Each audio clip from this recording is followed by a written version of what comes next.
Ladies and gentlemen, welcome to the show. My name's Brian. With me is that handsome devil right there.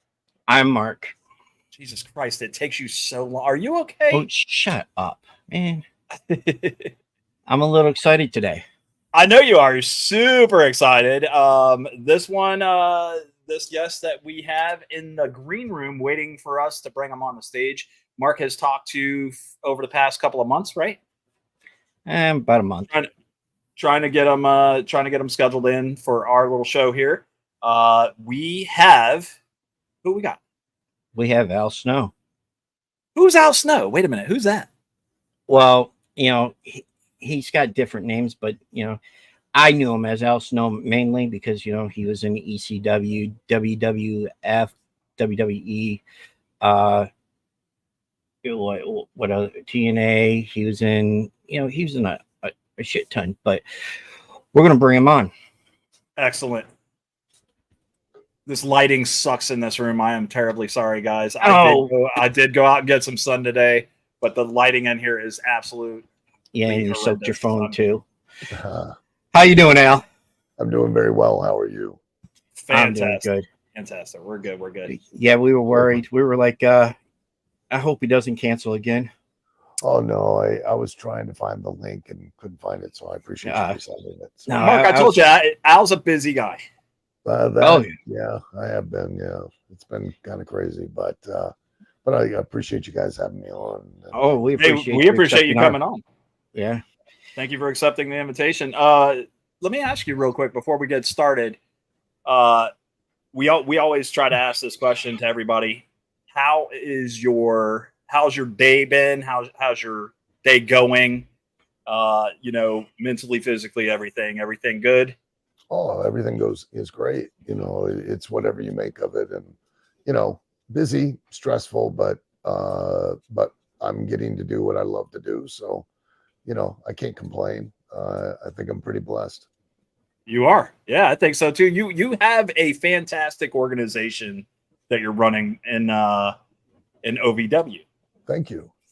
Yeah, we absolutely we I can't watch all the time, but we get a chance to watch. We watch. We loved the fact that you guys got to have your series on Netflix.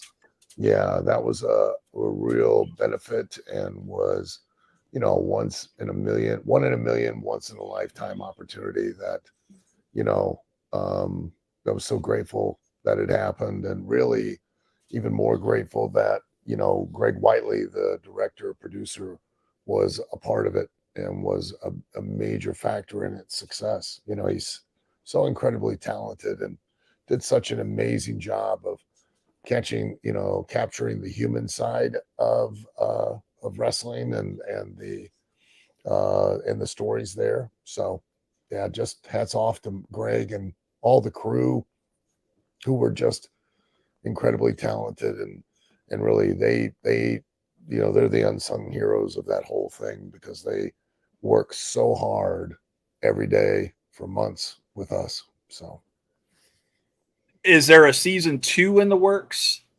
or can we not disclose that? No, we're still keeping our fingers, toes, and testicles crossed. Netflix has right of first refusal, and I think there's still a window of time that they're allowed to make that determination as to whether or not they will pursue a second season. And so we're just in a holding pattern right now in that regards, as to whether there will be or not.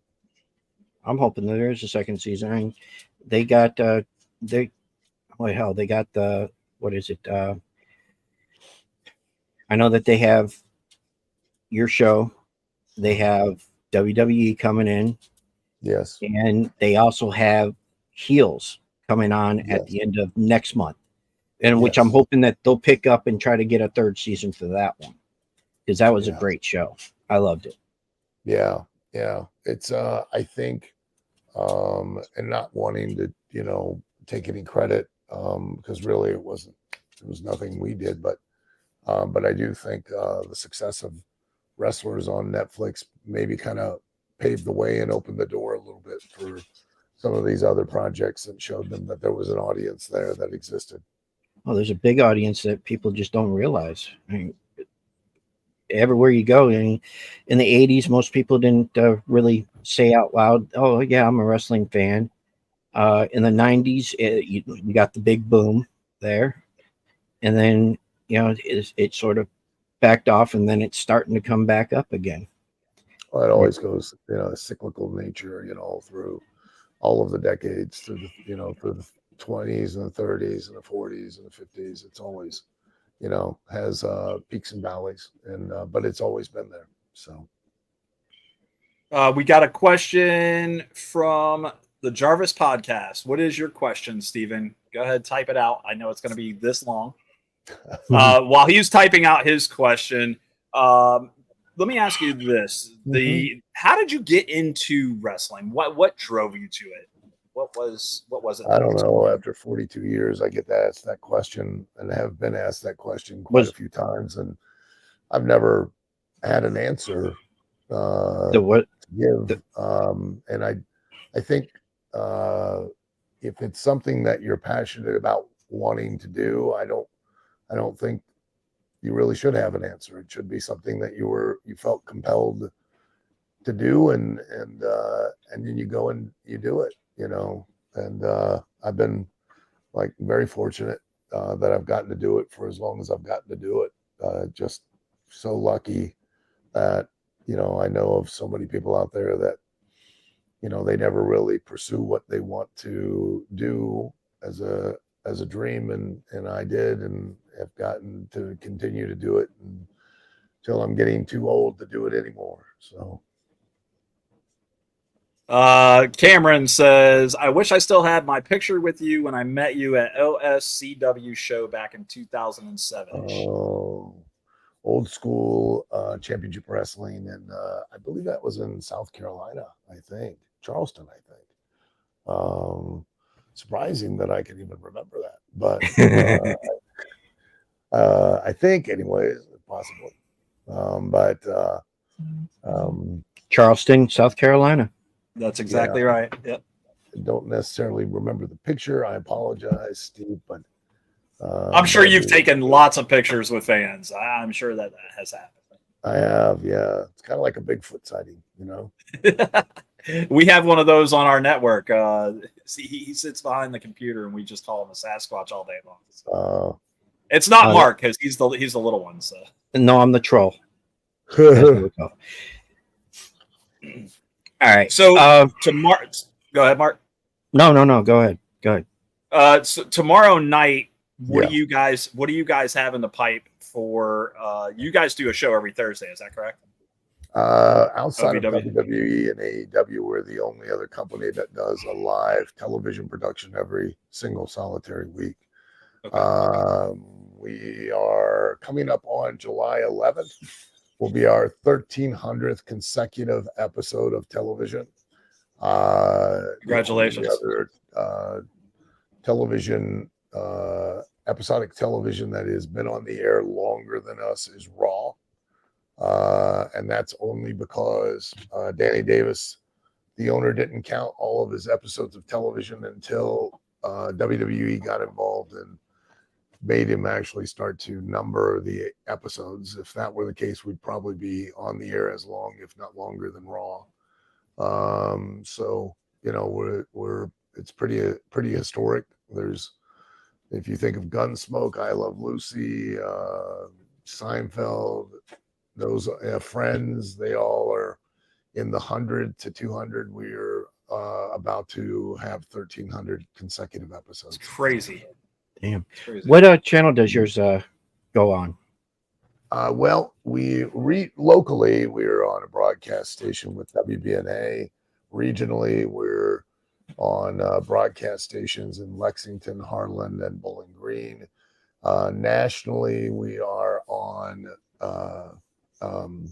several television networks, YTA, Action Channel, Next Level Sports, Game Plus, the Lilly Network, the RCS Network, and we're about to sign a deal with Right Now TV Network, which gives us a reach of about 100 million plus homes from Canada down to Puerto Rico, the Virgin Islands, Bahamas, and Guam. Internationally and nationally, streaming wise, we are on Triller every single week, which used to be Fight TV. And we're on YouTube as well, live, and on Facebook Live as well. Yeah, I'm really That's gonna have good. to start, You got to reach. You got to reach everybody. I've been trying to find it more recent, where I can watch it every week, because you got some great characters there. And I mean, we've talked to, who was it that you talked to? I talked to Cash. I don't. Cash is doing a show right now. Yeah, is he still with the organization? Yeah, he's still with the organization. He is on a sabbatical. He is in Atlanta filming the second season of Tulsa King with Sylvester Stallone. And we hope that we can get him on the show as well. We're not trying to poach your talent by any stretch of the imagination. We're just trying to get. We just want people to get to know the wrestlers. We want people to get to know who they are. Yeah, it's fun to know other wrestlers other than what you see like on WWE, AEW, TNA. I mean, I can keep naming them all off, but there's a big long list of organizations out there. Okay, Jarvis says, ask him what it was like wrestling Hardcore Holly in Falls Count Anywhere match, which ended up in a lake or a river. What was that like for you? The Mississippi River. The Mississippi River in Memphis, and it was a lot colder than I expected, but, with it being February, and the river was a lot deeper right there by the shore than what I expected, and the water was moving a lot faster than I expected. So there was rescue boats, I'm assuming, right there in the water for you guys too. No, there were not rescue boats anywhere near them. No. Holy crap. Southern Outlaws Band is in the house watching. Oh, cool. Here is another question from, was the Job Squad character your idea? Yes. Yeah. It was a kind of a smart ass joke that kind of grew and took on a life of its own. And, it went a lot further and did a lot more than I ever imagined it would. Did you create all your characters, or were some of those handed to you and like, hey, this is what I want you to do? Avatar was basically handed, but when you get those things, Vince doesn't tell you, he allows you to make it your own. And it just, at the time, if I knew then what I know now, I could have made much more of that opportunity than what I did. And I take responsibility for that. The Leaf Cassidy, the same thing, was brought to me, and I was given a certain direction, and was really lucky to have the opportunity to team with Marty Jannetty. He's so talented and so knowledgeable, and I learned so much from him during the time. But it didn't work, and then the reason it didn't was Marty his heart wasn't in it, and I don't blame him. I mean, he kind of felt like it was kind of I don't know, kind of taking Rockers 2.0. Yeah. I mean, when you take a great tag team and you take one away and add a new one to it and then call it the New Rockers, it doesn't have the same. It's like when they did it with Demolition, that you had Axe and Smash and you had Crush, and then they take away, I think it was Axe, and it just didn't work. Yeah, I mean, the original, Cornette always says nothing sounds older than putting new in front of it, and it's doomed the minute you put new on anything. So we will never say this is a new show. LOD 2000, that's another one. As soon as they did that, it was destined to fail. Sure. It doesn't allow the performers to create their own identity and make it their own. It's always living in the shadow of the past. So, did you ever have a favorite opponent? No.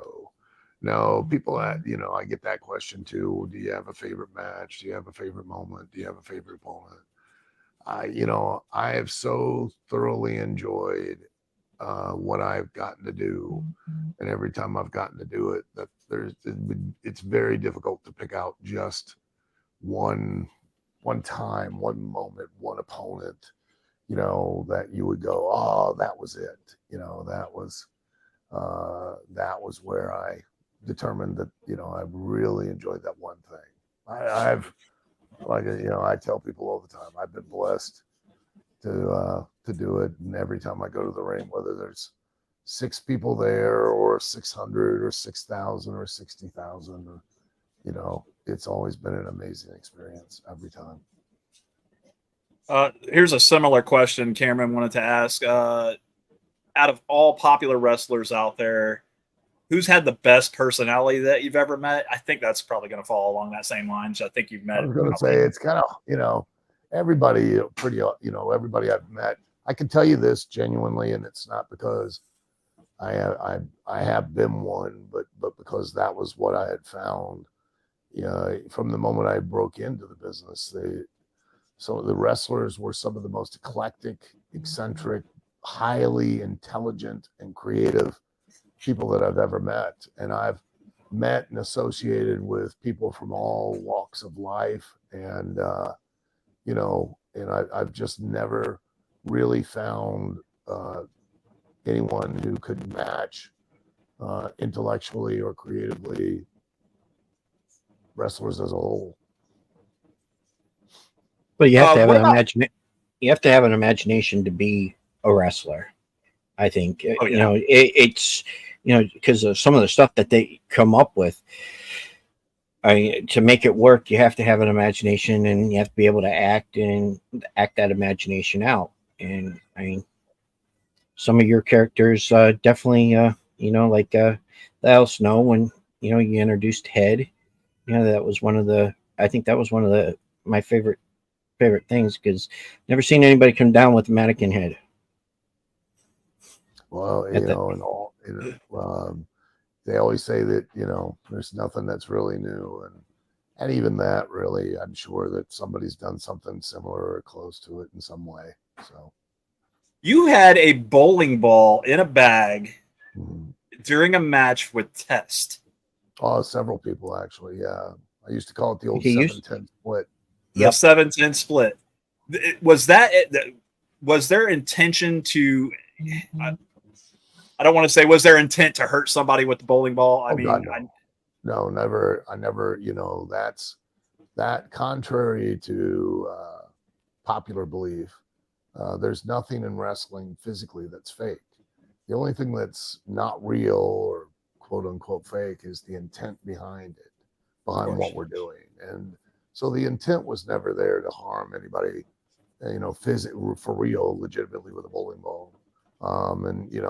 But it, like anything, like getting hit with a steel chair or, whenever you land, taking a bump and things like that, there is a certain amount of actual real physical pain that occurs. I would not want to be hit by a chair. I've heard a lot of wrestlers say that that's not fun when it's coming. It's one of those things that you're just not ready for, no matter what. Well, the reason I asked the question about the bowling ball situation was because I didn't know if I know what a receipt is, and we'll explain a little bit. A receipt in wrestling is if you hurt somebody, that person. Brian. Okay. You're supposed to let the person that knows what a receipt is say it, not you. Oh, okay. Well, that's where my question lied with the bowling ball. Like, where you had it ever come in across your head if something happened like that? No. This is their receipt. Okay. No. And you answered that. So.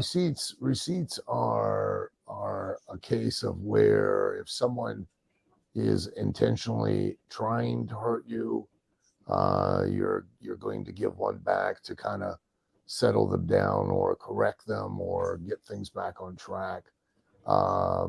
Or they're being careless, they're being irresponsible, or they're being disrespectful, then that's where you're going to give one back. And the objective is not so much a revenge or you know, a tit for tat as it is. Okay, look, you got one on me. Now I'm sending you a warning. Let's not keep doing this. Exactly. You know, it's completely unnecessary. So that's why you usually do those. You know, you give a receipt is to, you know, hey, all right, you got one. Now Knock let's it stop. off. Yeah, knock it off and let's keep going. Al, this is from one of the guys I work with. He said, if you were still wrestling, where do you see yourself fitting in today's product if you were still performing? And he had a great one too. And after you tell us, I'm going to tell you what he came up with. You know, where do I see myself fitting in? I would, you know, wherever I can make myself fit in. That's up to me. That's not up to anyone else. And, you know, especially now, knowing what I know compared to what I did before, you know, it would be dramatically different. I'm sure I could take more advantage of the opportunities I was given in prior days. If I knew then what I know now, I could definitely take advantage of those opportunities to their absolute fullest. So Jim says to me the other day, he says, man, Akira Tozawa is a fantastic wrestler. Mm-hmm. He has, you know, he says if Al were to come out and Al was wrestling, he'd team up with Akira Tozawa.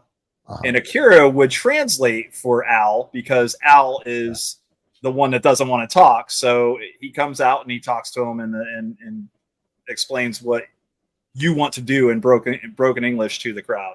I was like, I don't know if that would work in today. I don't know if that would work in the product today, but it could, right? You never know. You never know until you get out there and you do it. It's not what, it's who and why that matter. Have you ever said that has somebody ever told you had to do this and you just refused to do it? No, that never happens. Nobody ever comes up and says you have to do something. I mean, or they suggest that they want you to do it, and well, then you know, you just decide, you know, they're not going to put you in a position where you do something that you're uncomfortable doing because it's not going to work. It won't come across the right way. It won't sell, and so there's no point in putting you in that position, you know. And you can have those conversations, and I always advise young talent that if they're in a circumstance or a situation, try to identify what it is what the promoter or the booker is trying to accomplish by doing what they're asking you to do, and then always have a how about this. Never just say no. Say, oh yeah, you know, I don't know if I can really, you know, I don't feel comfortable doing that, but how about this? How about if we do it this way? And then that'll still get you what you need, and it's a way that I feel I can pull it off. You know, you never just outright say no. You always have a how about this. You're always creative. You're always trying to think, how can we accomplish the end goal, which is to motivate a greater amount of viewers on a weekly basis and more attendance at the events, and that you yourself are now a factor in that. Todd King says, who came up with the idea for the Kennel from Hell match? As far as I know, it was Vince Russo. He was the one who approached me about it and pitched the idea originally to me. And it was, you know, you take risks, you creatively, you know, think of all the crazy, ridiculous matches that we've seen over the years, from scaffold matches to, Kane and Undertaker in the flame matches, and buried alive, and and the problem with the Kennel from Hell is that you're in there with live animals that are unpredictable, and even people in porn know that children and animals are going to upstage you. So. Yep. Oh man. Vince Russo. He created or I feel like he had a big hand in the writing for Dude Love. He had a big hand in writing for Dude Love, Steve Austin. Was he the writer for you as well? It was. I apologize. At that time, there was Vince McMahon, Vince Russo, Ed Ferrara, and that was it. That was the writing team. That's the writing team. Wow. Yeah, and Vince McMahon was the guiding force as far as from a wrestling perspective, and Russo and Ferrara were from the creative perspective, and so they wrote for everybody. They were instrumental in every moment that you saw on Raw and SmackDown and during that Attitude Era. You were in the locker room when Dude Love made his way back, when Mick Foley came back. Did he say what it was like to no longer have to wear the stinky mask? Because I know that was one of his interviews. Did he tell everybody like, "Hey, it's great not to wear that mask anymore"? Or? We never really talked about it. I'm sure he probably did enjoy it. I'm sure a lot of the guys enjoyed him not having to work with him wearing that thing. It really stunk, didn't it? What about the Kane mask? That one too? Well, any of those leather products, the sweat and the acidic properties of your sweat with the salt and everything mixing with that leather and the dye, inevitably it just you can't wash it, you can't clean. It's very difficult to clean and maintain the leather, and you can't just throw it in a washing machine. So it has a tendency to get a little robust as far as this is concerned. Got it. Mark, I know you got questions. I do. I was just looking at my paper. You've got a bunch of questions. Well, I have some. Anyways, because I had like different ones that he's already answered. So I'm here. All right. I know that OVW and WWE used to work together. Mm-hmm. I know TNA and NXT is now working together. Has anybody ever reached out to you guys to try to work with you? No, again? Not at this time. No. Oh, I hope they do though. It'd be great. If they do, they do. That would be wonderful, and always open to pulling resources and working together, and creating opportunities. But if they don't, then we'll continue doing what I'm doing and working towards growing, expanding, and building an audience for the platform. Now, your wrestling shows, I see that you are. I don't really see you coming a whole lot south because we're in Florida. Do you guys ever do any in Florida? Possibly, yeah. Yeah, we may very well in the future. We're going to Vegas and Arizona in July. Mm-hmm. We were in Illinois just this past Friday, I think. Prior to that, we were in Nashville the month before. We're going up to Pittsburgh, Youngstown, Milwaukee, Cleveland, all in August. So yeah, we get around. Yeah, Brian, you'll have to buy the tickets for that. I'm in. I already told you if they move down here, if they come down to Florida and we need to go see a show, I'm in. Let's go. Sure. Yeah, we just did. Mark took me to NXT for my birthday. I was like, man, that's fantastic.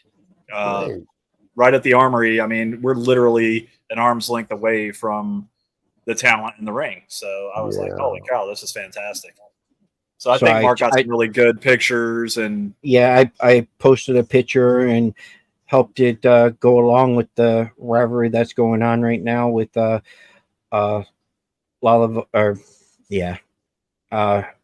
Vice and Shayna Baszler, and I got like almost 60,000 views for it. I'm happy. So that's our deal. So we want to try to help push the talent and push the product. So if there's a way that we can help you guys do that, and simply, just having a wrestler come on and talk and let people know who they are and stuff like that, and what their end goal is. I mean, do you have talent in there talking about my end goal is I want to go to WWE? I want to go to. So they all, everybody wants to go to WWE. That's the end destination for everyone, and that's.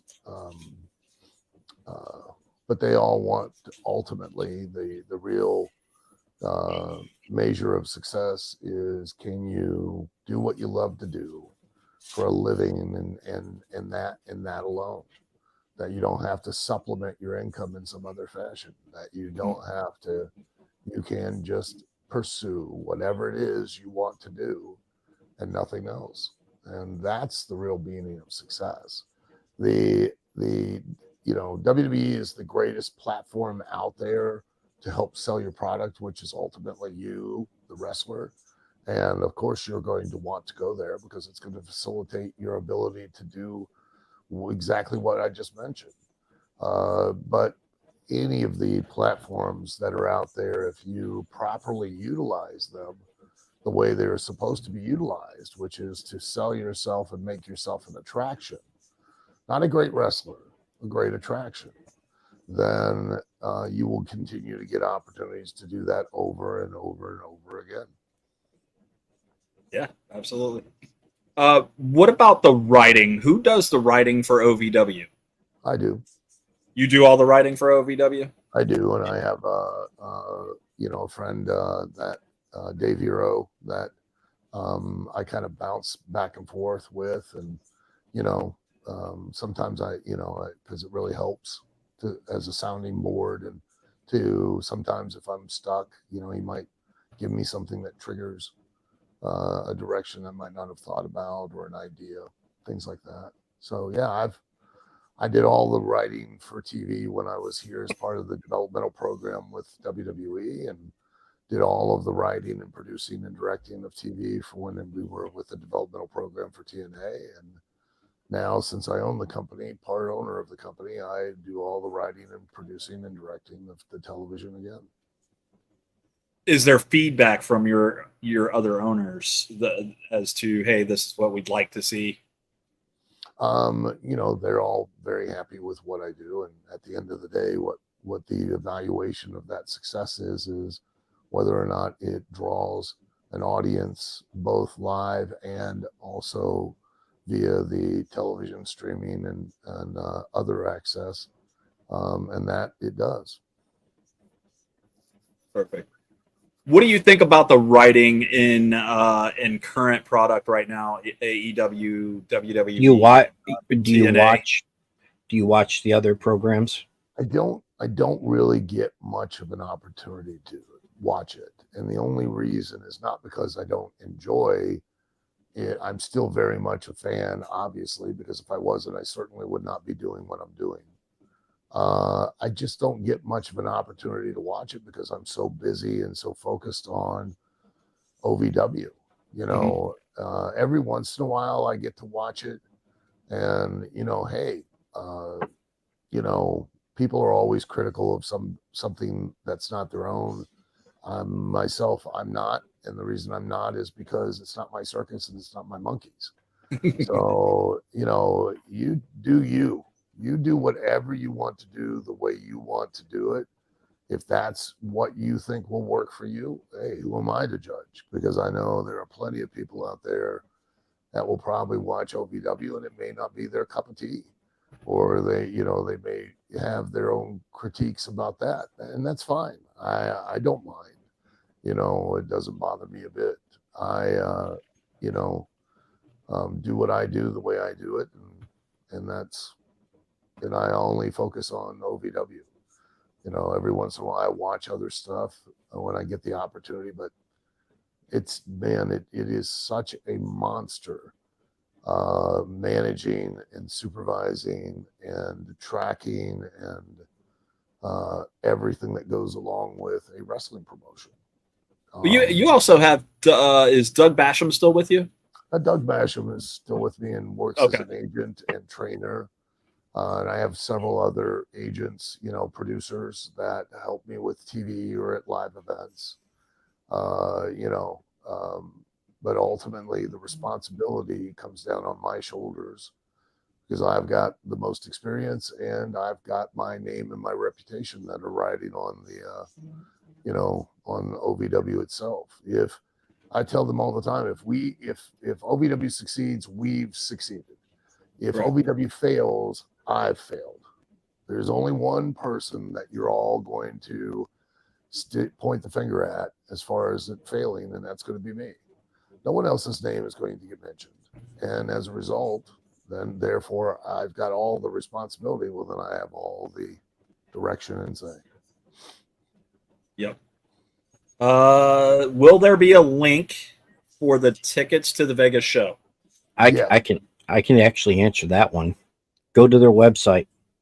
Yeah, ovwtix.com, ovwtix.com. Yeah, you can. There is a link. There will be, if it's not there yet, there will be. The venue will have a link of its own. You can purchase, at the venue. That's for sure. Yeah. Do you Todd, get recognized? Do you get recognized a lot when you go out? Surprisingly, quite a bit still, even prior to the Netflix docuseries. I was still pretty frequently recognized by people in public, and it's always flattering and always pleasant. And I'm always, very flattered that they do, and I'm very appreciative that they do. So, and I tell them all the time, that I'm very grateful that they're fans, because if they weren't, I wouldn't have had a job.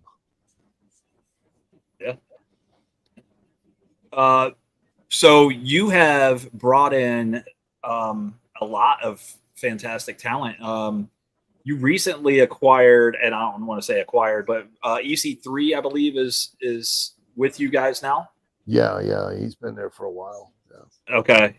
Are there any other names that you want to talk about that have made it into OVW recently? The whole roster is really doing great, and there's no one single person that stands out from anyone else. Everyone's doing a phenomenal job and are really performing very well and on a very high level, and I'm very proud of them. Good. So you're not cutting the card short or anything like that. You're giving people the opportunities as long as they're willing to show up and work. I do that with everybody. All I care about is if we can make money, if we can draw. I could hate your guts. I could want to see you burst into flames. And if you and I can do business and you can draw money, guess what you're going to get the opportunity to do? I could love you dearly. I could be madly head over heels enamored with you. And if you can't draw money, well, I'm sorry, but I'm going to have to give that opportunity to someone else. I don't think in any personal way, in any moment, at any time, when it comes to the dictates of business. All I care about, and my responsibility, is to the overall good and benefit of OVW and to everyone that's a part of it. No ifs, ands, or buts. And as long as those people are willing to show up and work and they can make money, help you make money, then they're good. Here's Well, it's a business. Yeah. I get it. Listen, here's a fact. Any one of those people, the minute they walk through that curtain, have the opportunity to make themselves into a star. Vince McMahon, nor I, nor any other booker, promoter, Tony Khan, you name the guy, none of them make you a star. The talent make themselves a star. That is no if, no and, no but. The talent make themselves a star. They have that opportunity every time they go to the ring. Doesn't matter what they're doing. Doesn't matter if they win. Doesn't matter if they lose. If they're in front of an audience, they have the chance to make an impression on you to where you now are motivated to watch and see them again. The more they are able to capitalize on that then and create something, the more I then can use that, and together we both make money. The idea that it's the writers or it's Vince or someone else is absurd. That doesn't exist in any form of entertainment. The performer is who makes themselves a star, and they have that chance and opportunity every time they get in front of an audience. And if they don't, that's just like when you used to play baseball as a kid. You got a chance at bat. Mm-hmm. If you struck out, it wasn't because the coach didn't put you up there to play.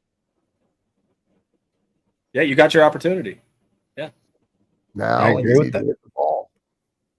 And you had the opportunity to make a home run. You had an opportunity to be the game-winning hit. You had the opportunity to hit that triple. You had the opportunity to, but you didn't. You bunted. You walked. You struck out. Well, that was on you. I walked a lot because I was like 3 foot nothing, and they couldn't hit my strike zone. His strike zone's terrible. You got to throw it at his feet. Oh man, what was the question I was going to ask you? The hell, heel or face? Which did you prefer? I spent the majority of my early career, probably 12, 13 years as a heel. And I preferred being a heel because I controlled and dictated the match. Back in the day, being a heel meant that you called everything in the ring. You told the babyface what to do, what not to do, when to do it, how to fight back, when to fight back, how much to fight back, when to die, when to get up, when to stand still, when to run, everything.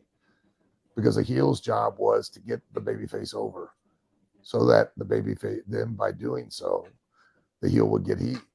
Because if you don't get the babyface over, you don't get heat. Very good. Very good.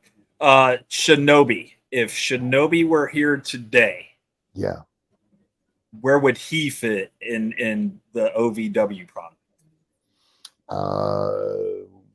I don't know. I'd have to see him go out there and see where he fits and what he does and who he can work with.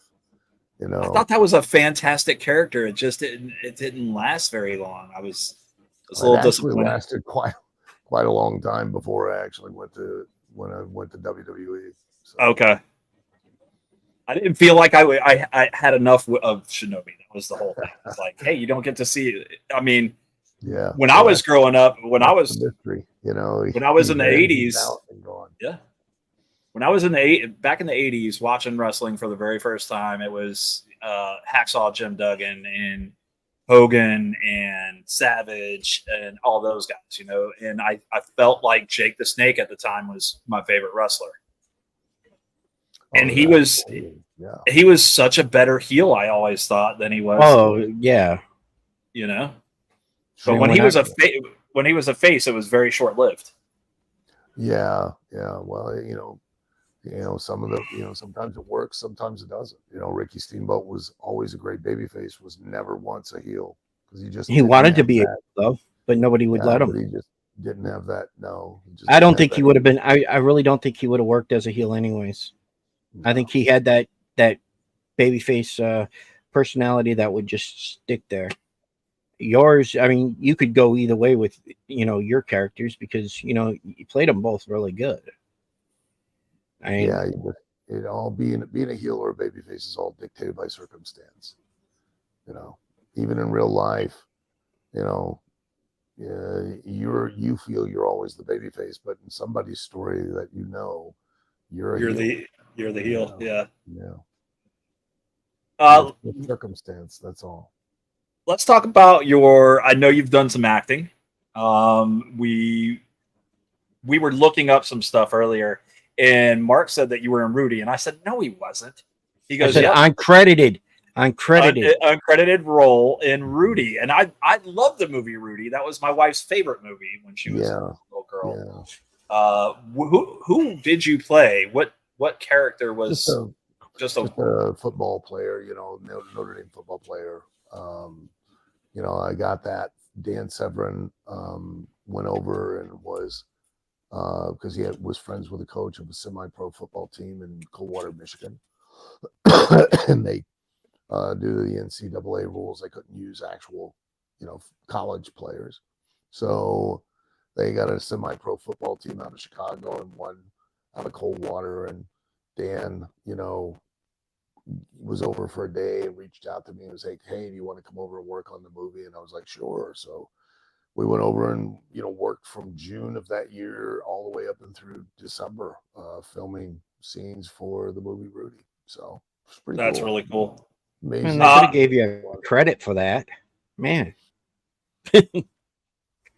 Other movie roles that you've been in. Did I you mean, did you have anything in particular that you didn't like, kind of thing? sure. Yeah, there was. It's just a lot of these are B movies. One's called Overtime. There's one, Penny Dreadful. Mm-hmm. There was another one, that Haunting of Alice D. Um, there's a one, just recently did a supernatural western called Unnatural. Um, that was I enjoyed quite a bit. So yeah, there's several out there. You can find them. There, Overtime, I think, is still on Amazon Prime. So you can check that out. Okay. Is there anything in the future for any acting roles or anything like that? Because Uh, we've got a lot of directors that we've talked to, that we've worked with in the past on our show, and I will tell you that they're always looking for great talent. So there's a movie coming up, role, that I'm I can't remember the title of the movie, but it deals with a father who's got an autistic son, and he has the father to deal with the struggles and stuff. Basically had a childhood stuffed bear that he manifests in his imagination, and I'm supposed to be the voice of the bear.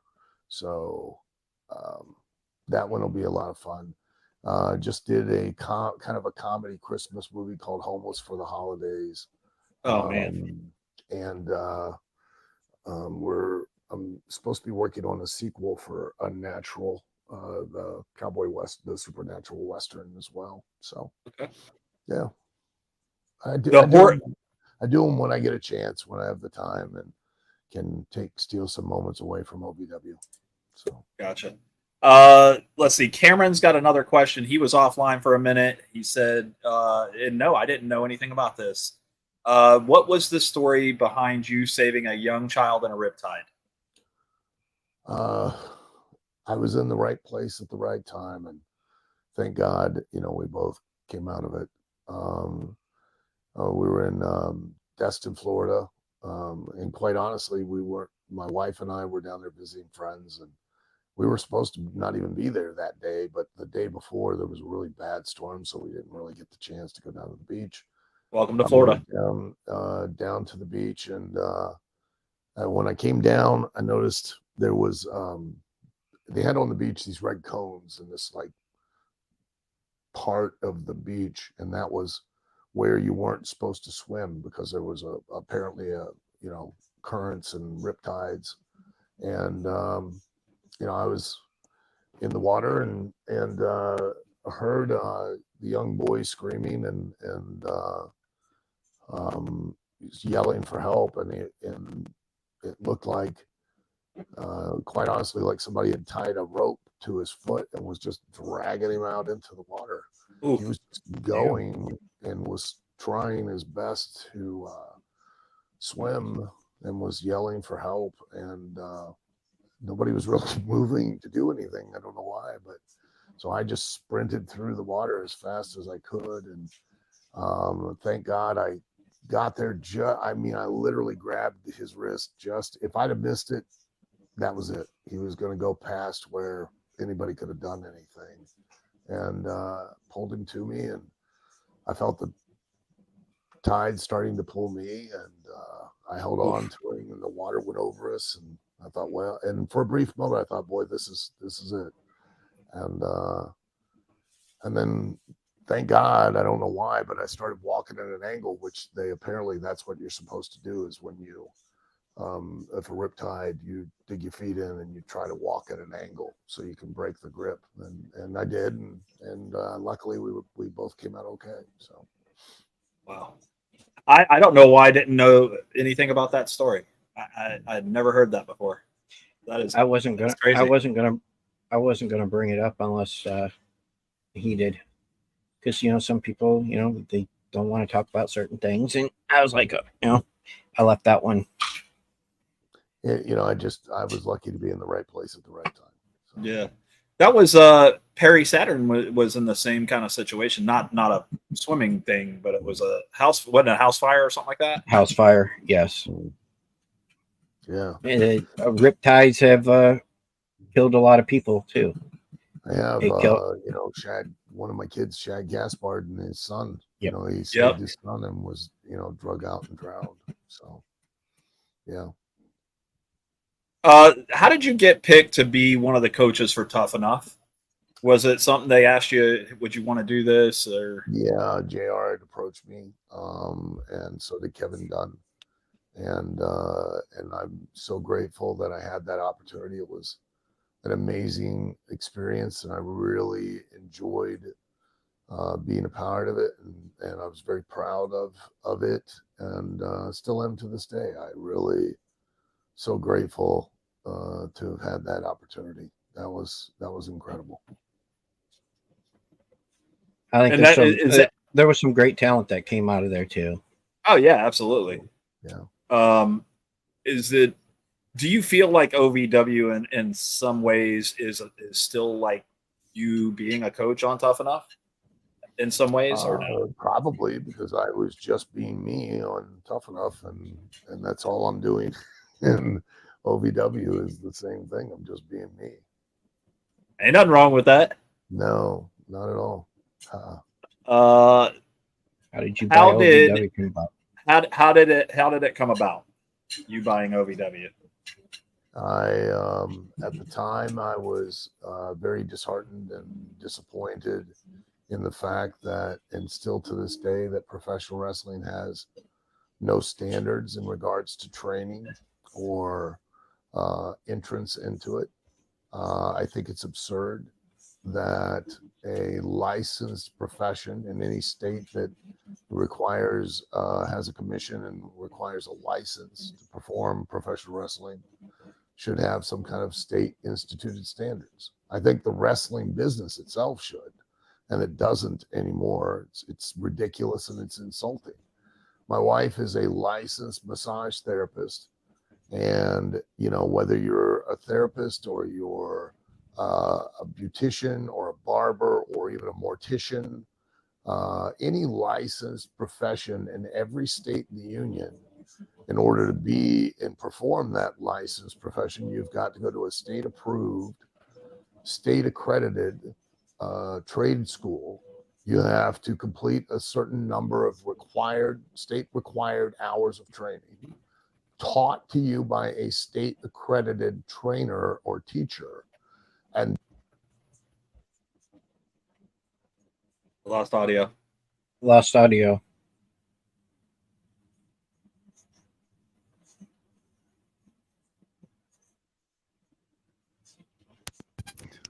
Sorry, battery went dead.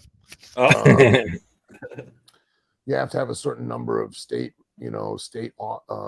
supervised hands-on experience before you can even take the test to get a license to perform that profession.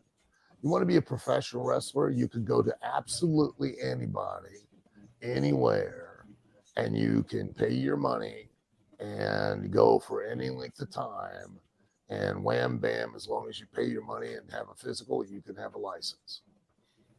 Oh, I know a guy that did that. It was me. Absolutely insulting. It's absurd.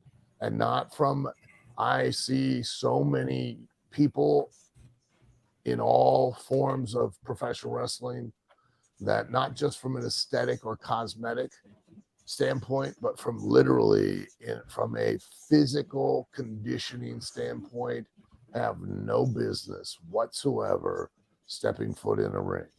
It is incredibly disrespectful to the audience who paid to see them and to their opponent that they are in such sloppy physical condition to where they're increasing, because at the end of the day, regardless of what you all might think out there in the general public, every time one of these people walk to the ring, they have a percentage of risk of having a life-altering or life-ending injury.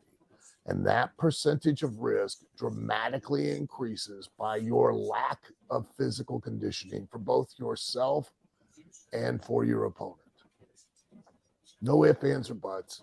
It is completely disrespectful to you, to your opponent, to the fans who have bought a ticket, and to the business of professional wrestling. Because the first part of professional is profession, and it should be always approached and treated like a actual profession, not a hobby, not a pastime, not a fantasy or a joke.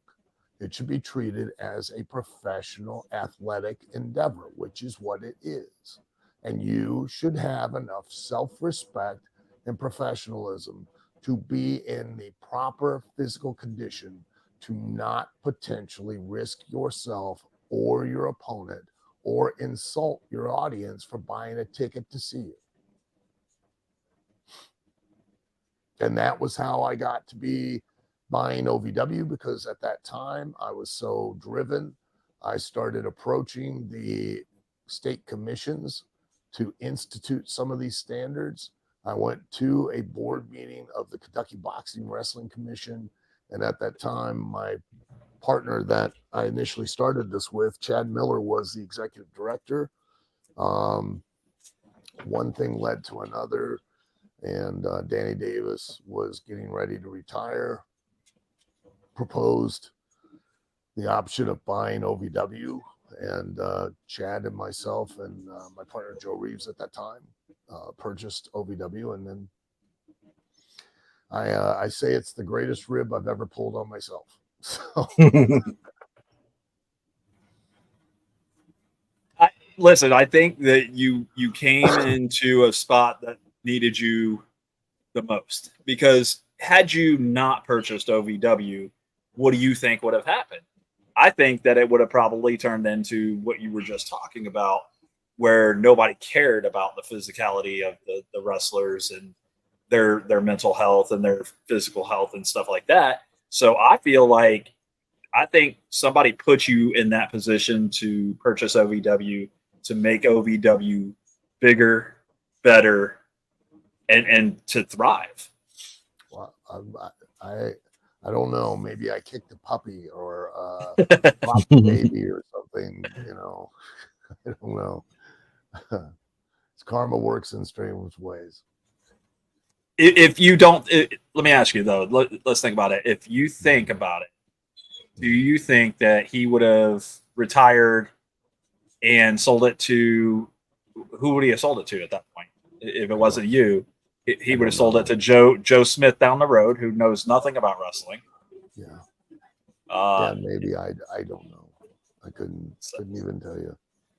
So I think you were put there for a purpose. So thank you for buying OVW, and thank you for making a really good product. And we are super excited for what is to come in the future for OVW. And we hope that you guys do get a season 2 on Netflix.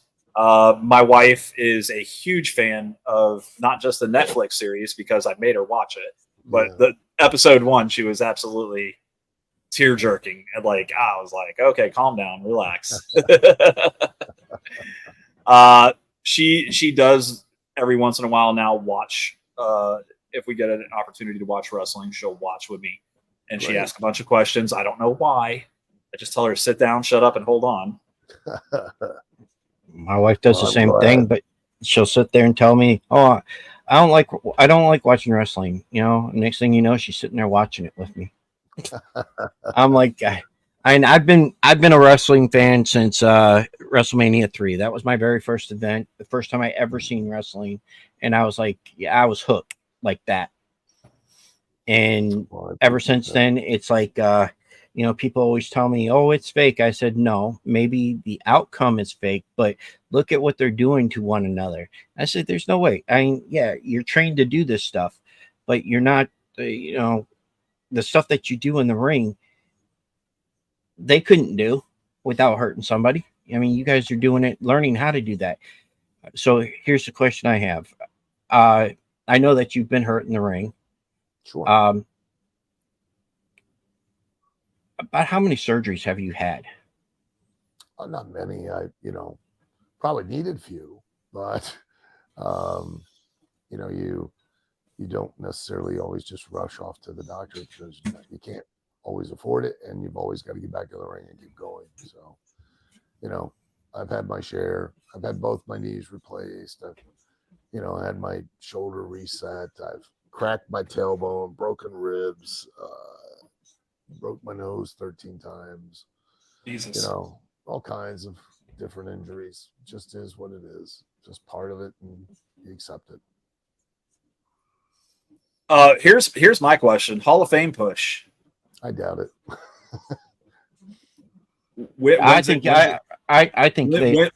When's your induction? Because I think that you should be inducted into. Well, I appreciate that. Oh, come on. They to be honest, okay, I know I'm hitting a stretch here, but they did induct Coco Beware. Sure, yeah. And I think that, Al has done more than what Coco has. Well, that's not up for me to decide. That's up to the powers that be. So I'm just hoping that eventually they have a physical Hall of Fame. Well, yeah, me too. That'd be pretty cool. I would love to go. I would love to go see it. Probably just a lot of the stuff there that you don't get to see every day, and I hope that they put it in Florida. Probably in Vegas, I would imagine. Probably now, yes. Yeah. I could see that happening in Vegas. That means that my wife will get her wish to go to Vegas with me. There you go. Yeah. It might be to get the divorce after almost 26 years. Oh, come on now. Al, listen, you have been super generous with allowing us to have some of your time. We don't want to take up all of your time, so we wanted to thank you for coming on and being a part of the show. Is there anything else that we didn't ask you that you would like to talk about? Anything you have coming up that you want our fans and the viewers and the listeners to know about? Well, we'll have our next pay-per-view June 29th for OVW. If anybody wants to check it out, you can go to, they can go to ovwrestling.com and they can, purchase the pay-per-view there. July 11th will be our 1300th episode. We'll be live for that as well. And then August 29th, we're having a big pay-per-view at a 4,000 seat arena in Pikeville, Kentucky. So check us out there. Very cool. Very cool. Yeah, so OVW.com. OVWrestling.com. OVWrestling.com. OVWTix.com. The first time hold on. Okay, go ahead. Sorry. The first time that he agreed to come on before he had to cancel because I forget what the reason was that time. I had made a picture because I had taken one of his pictures and scanned it onto something else. I wanted to show him because I just like the picture anyways. Oh yeah, in front of American flag. Yeah, I just learned how to. I'm learning how to do certain things with the computer and stuff, and one of them was taking the background out and adding a different background to it. So I was like, okay. Well, guys, thank you very much. I appreciate you giving me the time. Thank you. We appreciate you coming on. Thank you very much, Al. You guys take care. Okay. Have a good night. Good night. Well, there you go, Mark. You got your wish. Well, I got one of them. How'd that feel? Oh, that was great. Good. That was, dude, that was fantastic. Fantastic. Al is such a down-to-earth guy, super humble, and we're so glad that he was able to finally make it on our show. We don't have the biggest show. I was actually, quite honestly, I was just happy he was real. So guys, so what happened was I told Mark that he was probably being pumped. I was like, dude, I'm telling you right now, if we don't get an interview with Al, it's because somebody is sitting behind a computer somewhere going, I'm going to see how long I can mess with this guy. It wouldn't have been too much longer, but no, I'm very happy. I'm very. He would have happy only that we sent. got He him. would have only sent. He would have only sent $100 in the mail, and then Dude, I don't send nobody. I don't give nobody money. I know. I know. If they would It's 'cause have asked for money, I would have been like, this probably ain't him. It's then. because your wallet's completely slap empty. That your wife, you gave it to your wife, and she's like, "Thanks. You can have it back when I'm done with it." Oh my goodness! Next week, FT, What the Fuck News will be back on Wednesday. We will be back to our normal schedule programming, I think. Unless I want to screw with Glick some more. I'm waiting. You over here trying to get fired, aren't you? Well, come on, Steven, knock it off.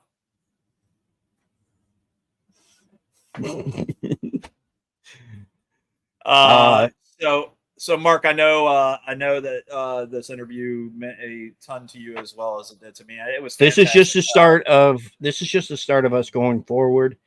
I hope we can get some more wrestlers, and we'll figure a way of working it around their schedule, minus a few days. But we will. We're not going to do Wednesdays unless WTF it's an News absolute decides that they want to do a. Unless they want to do a Thursday. And I believe that WTF, if I'm not mistaken, I don't know. I don't want to talk out of turn on there. I don't believe that they're going to have an episode tomorrow night. I'm not 100% sure. I believe we'll just have to wait and see. I think that they'll post something this evening or tomorrow evening, or tomorrow morning, I should say, to let everyone know if that's the case or not. But we can. If not, they will be back at their regularly scheduled time and day next Wednesday at 7-ish 30. Yeah, 7-ish. I say 7-ish. 7-ish. Okay. But you know, if What the Fuck News is not on tomorrow, they can always catch us on Bryce Tucker show. Yes, that's right. We will be on Bryce Tucker show tomorrow, where he is going to sit down and interview us to. What are we doing again? Why does he want? Why does he want to talk to us? He wants to get to know us better. Since we've had him on our show quite a few times, and we know him very well, he wanted to turn the tables on us. I like it. He wanted to do it. He wanted to do it, each one of us separate in the beginning, but then he was like, no, can't do that because, the internet screwed up, or the storm screwed up your interview. So he said, screw it. We'll just put them both together. So we'll see how that works out. I think it'll be fine. Hopefully. So we'll be live tomorrow on his show between 8 and 8:30, I believe, tomorrow night. I think he said 8 o'clock. Right. And we'll be talking shit with Bryce Tucker. I guess. What's Bryce Tucker's show called? Oh, did he name it? Yes. It's I think it's just Let's Talk with Bryce Tucker. That's what we should have just called ours. Let's Talk. No, I'm joking. It's going to be a pass. All right, so what do you got coming up for us in the future, Mark? I know you've got a great lineup of characters. Yes. Next week we have Dad's Worldwide. Brendan Roy from Dad's Worldwide and his partner. I don't know his name. Is he coming on? I will learn it before the next show. After that, we have Q from Roseblood. He does music reviews. He's going to he's going to help us introduce what we're doing on June 22nd. Ooh, you want to know what we're doing on June 22nd? Ooh, what are we doing? You can't know today. We're going to keep it a secret, Glick. What? We're not telling anybody. Dude, we've already told people. Did we already tell it? Did we already tell people? Yes. We will. It's going to be our very first live. On location. Exactly. You can't just stop live because we do stuff live every week, just about. This is a recording, sir. No, it's not. I know. But we get to do a live show from Walmart in Homosassa and it's a second annual car show. And it's to help with the Children's Miracle Network. And yes, they asked Talking Shit to be part of their show. But that day, Go figure. we are not talking shit. We are talking shh. We're gonna tell. Shh. Shut up. Anyway, Shut up, Click. Anyways, yes. And I mean, if you guys anything, are local, and you're going to be around on the 22nd, please, for the love of God, come and say hello. Jump on the screen with us. Say what's hi. up to Say the hi. neighborhood. Tell everybody. Anything you want. Nothing's off table. Well, okay. We'll yeah, we're talking about Citrus County. There's going to be kids there, bruh. Yes. So, and if the meth falls out of your pocket, please pick it up before the cops see it. Before the kids see it too. Anyways, and then after that, it's at the end of the month on the 27th. We are going to have. We're starting a new episode, and it's going to be called what again? Do you remember? Free for all. Military talk. Yes. Every month we're going to have a show dedicated just strictly to military service members, vets, all that. So anybody that's in the military can come in? It's home assassin, not home. Never mind. I'm not. Nope. Yes. Anybody from the military. You could be in the military. You could be out of the military. You could be, either or. It doesn't matter. You can come on. It's basically where you guys can talk with one another, and it's a good thing for the military service members. It's vets talking with vets. It's going to be a great time, and we don't have to get into the nitty gritty. That it will leave that for Monday's show. So if you are following us on the Nonsensical Network, at bio.link/Nonsensical Network. Man, I'm gonna have to teach you this shit, ain't I? That thing right there. My God, I'm really gonna have to teach you something, am I? My God.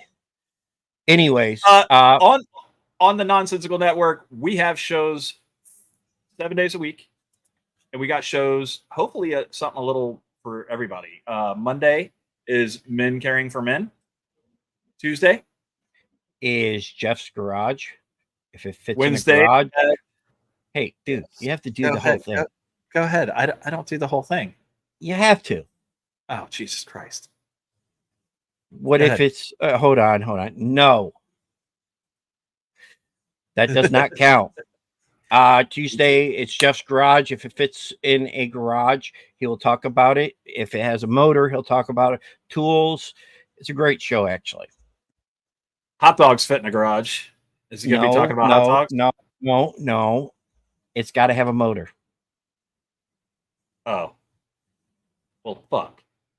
Okay. And then Wednesday we have what the fuck news, where these guys will be talking about crazy nonsense that happened in the news, in sports, in entertainment, and what else?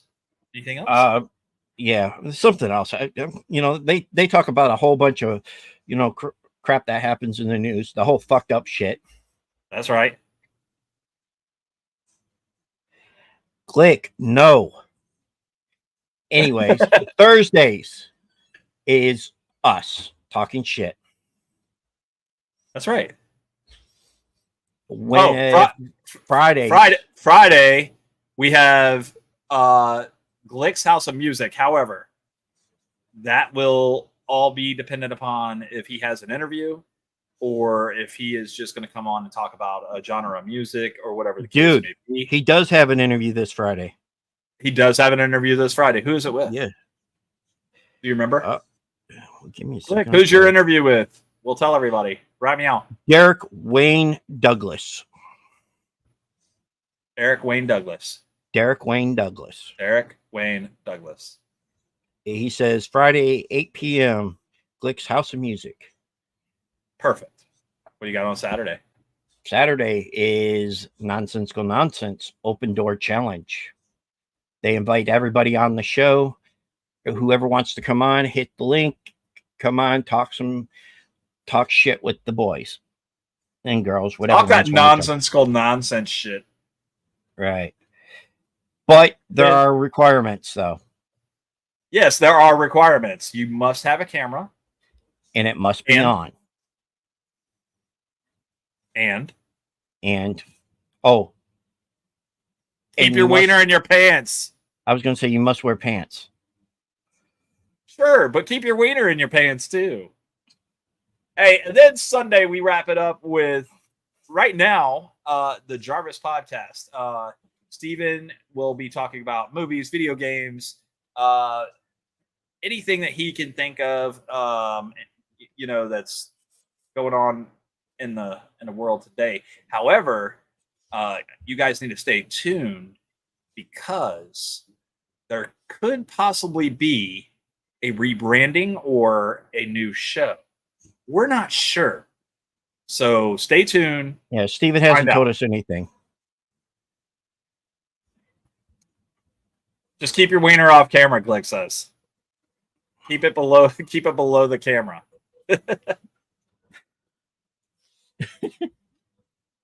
Mark, you got anything else? No, I'm done. You understand that I just had a birthday. I'm like 74 years old now. And it is past my bedtime. Fuck you, man. You're only 47. You're not much older than me. You're only 5 months older than me. It feels like 30 years older than you. Yeah, whatever. Yeah. Oh, and guys, note this down for everyone watching and listening still. If you own a pool or if you get in a pool, take your cell phone out of your pocket. Just saying. Okay, are you good now? I don't know why that's funny. I still can't believe you did that. You and me both, kid. All right. Say from us here at Talking Shit. My name is Brian. I'm Mark, and we're out of here. We're out of here.